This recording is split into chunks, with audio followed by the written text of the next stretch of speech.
Good morning, everybody. I'm going to be reading A Bird Named Fern, and our reading comprehension skills this week are to describe the characters, how they're feeling at the beginning, middle, and end of the story, and describe the setting and describe the problem in the story.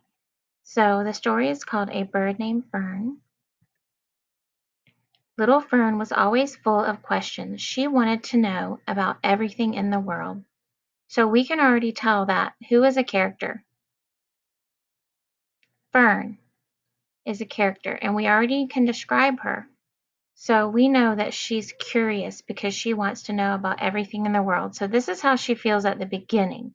Let's see if she changes in the middle or the end. One day, Fern saw something up in the sky. What is that big white boat doing in the sky? She asked herself. I want to find out. What kind of words are big and white? Those words are called adjectives because they describe the boat. It would be great to ride on that big white boat, Fern said, so she stretched her wings and took off. Fern's wings helped her climb up, up, up. But when she got close to the boat, she was surprised. The boat looked like a fluffy bed. Fern was sleepy and wanted to rest, so she leaped on the bed, but she fell right through it. I see another bed, said Fern. I will try to land on that one. But the same thing happened again. I'd better go home, cried Fern. Maybe Mom and Dad can explain this. So at the beginning of the story, our character was curious. Do you think she's still curious? Is there another way to describe the character? I would say she's sleepy and she wants to rest, and she's probably ready to go home because it says I'd better go home. So maybe she's homesick. So Fern began to fly home. As she did, the beds turned dark gray. Then it started to rain. Poor Fern was soaked when she got home. So how do you think the character feels at the end of the story? She probably doesn't feel as good as she did in the beginning because she's soaking wet. Where were you? Asked Mom and Dad. Fern told them all about her trip. First we will dry you off, said Mom. Then we will teach you about clouds, added Dad. And that is what they did.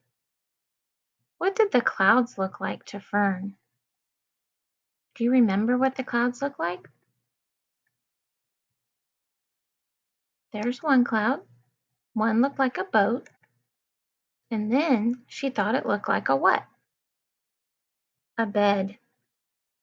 So my questions are, who are the characters? Fern, and then we don't know these birds' names, but they are characters, but they're not really saying anything in the story. Who are the other characters? Mom and Dad. And it doesn't really tell us how Mom and Dad are feeling, but how do you think they're feeling when Fern comes home? They probably feel happy because they know she's safe. So another question to ask is, how is she feeling any different at the end of the story as she did at the beginning? I really think she's still curious and she's still excited about learning about things because they want to teach her about the clouds. So it seems like they probably teach her about a lot of different things. What did Fern do first? This is the type of question you would hear on your reading test. What did she do first? Do you remember? She saw something in the sky and she wanted to find out about it. That's what she did first. So she took off. What did she do next? She leaped onto the cloud that she thought was a bed, but she fell right through it. And sometimes stories will say, what happened last? So at the end of the story, what happened? Her mom and dad were going to teach her about the clouds. So those are some types of questions that we might ask on a reading test. So please practice reading this story and Connect Ed.